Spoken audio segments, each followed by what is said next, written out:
नमस्कार, कसे आहात सगळे? स्वागत आहे तुमचं या चॅनलवरती. आज आपण बनवणार आहोत रसरशीत असे गुलाबजाम. 1 किलोच्या प्रमाणातले हे गुलाबजाम असतील.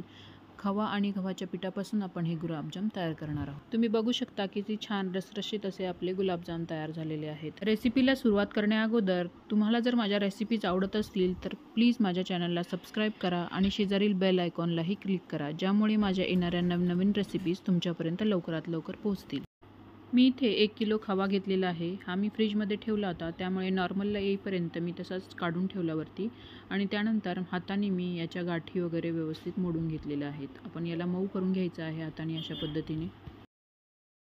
खव्यातील सर्व गाठी मऊ केल्यानंतर आपण याच्यामध्ये गव्हाचं पीठ टाकणार आहोत. इथे मी 1/4 कप गव्हाचं पीठ घेतलेलं आहे. ते थोडं थोडं करून टाकत आपण त्याची व्यवस्थित कणिक मळून घेणार आहोत.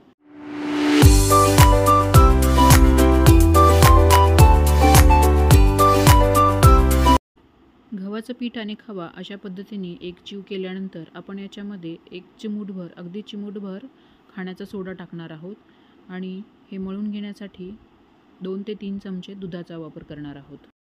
तुम्ही बघू शकता इथे चिमूटभर आपण खाण्याचा सोडा घेतलेला आहे. तो व्यवस्थित सगळीकडे टाकून इथे 2-3 चमचे दूध घेतलेलं आहे मी.